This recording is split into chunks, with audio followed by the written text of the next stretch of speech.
ನಮಸ್ಕಾರ ಪ್ರಿಯ ಸ್ನೇಹಿತರೆ, ಲಕ್ಷ್ಮೀ ಹೆಬ್ಬಾಳ್ಕರ್ ಸೂಚಿಸುವಂತೆ ಗೃಹಲಕ್ಷ್ಮಿ ಯೋಜನೆಗೆ ಸಂಬಂಧಿಸಿದಂತೆ ಭರ್ಜರಿ ಗುಡ್ ನ್ಯೂಸ್ ನೀಡಿದ್ದಾರೆ.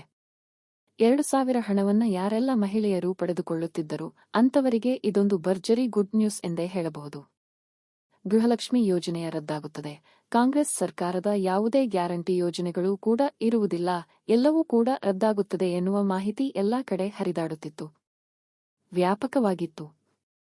ಶಕ್ತಿ ಯೋಜನೆಯ ಬಗ್ಗೆ ರಾಮಲಿಂಗಾರೆಡ್ಡಿ ಸಚಿವರಾದಂತವರು ಹೇಳಿದ್ದಾರೆ. ಎಂದಿಗೂ ಕೂಡ ಶಕ್ತಿ ಯೋಜನೆಯ ರದ್ದಾಗುವುದಿಲ್ಲ ಎನ್ನುವ ಮಾಹಿತಿಯನ್ನು ನೀಡಿದ್ದಾರೆ. ಗೃಹಲಕ್ಷ್ಮಿ ಯೋಜನೆಗೆ ಸಂಬಂಧಿಸಿದಂತೆ ಲಕ್ಷ್ಮೀ ಹೆಬ್ಬಾಳ್ಕರ್ ಅವರು ಏನು ಹೇಳಿದ್ದಾರೆ ಎಂಬುದನ್ನು ತಿಳಿಯೋಣ. ಇನ್ನೂ ಕೂಡ 11ನೇ ಕಂತಿನ ಹಣ ಬಿಡುಗಡೆಗೊಂಡಿಲ್ಲ.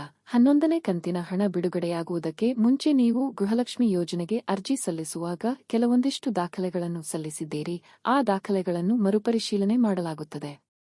ಯಾರೆಲ್ಲ ಮೋಸದಿಂದ ಗೃಹಲಕ್ಷ್ಮಿ ಯೋಜನೆ ಹಣವನ್ನ ಪಡೆದುಕೊಂಡಿರುತ್ತಾರೋ ಅಂತವರಿಗೆ ಇನ್ನು ಮುಂದಿನ ದಿನಗಳಲ್ಲಿ ಗೃಹಲಕ್ಷ್ಮಿ ಯೋಜನೆಯ ಹಣ ಬರುವುದಿಲ್ಲ. ಯಾರೆಲ್ಲ ತೆರಿಗೆ ಹಣವನ್ನು ಕಟ್ಟುತ್ತಿದ್ದಾರೆ, ಮಗ ಅಥವಾ ಗಂಡ ಯಾರೇ ಆಗಿದ್ದರೂ ಕೂಡ ಅಂತವರಿಗೆ ಗೃಹಲಕ್ಷ್ಮಿ ಯೋಜನೆ ಹಣ ಎಂಬುದು ಬರುವುದಿಲ್ಲ. ಎಲ್ಲಾ ದಾಖಲೆಗಳು ಸರಿಯಾಗಿದ್ದರೆ ಅಂತವರಿಗೆ ಗೃಹಲಕ್ಷ್ಮಿ ಯೋಜನೆ 11ನೇ ಕಂತಿನ ಹಣ ನಿಮ್ಮ ಖಾತೆಗೆ ನೇರವಾಗಿ ಜಮಾ ಆಗುತ್ತದೆ. ಅಂತಹವರು ಯಾವುದೇ ರೀತಿಯಲ್ಲಿ ಚಿಂತೆ ಪಡುವ ಅವಶ್ಯಕತೆ ಇರುವುದಿಲ್ಲ. ದಾಖಲೆಗಳನ್ನು ಮರುಪರಿಶೀಲನೆ ಮಾಡಿದ ನಂತರ ನಿಮಗೆ ಗೃಹಲಕ್ಷ್ಮಿ ಯೋಜನೆಯ 2,000 ಹಣ ಎಂಬುದು ಬರುತ್ತದೆ.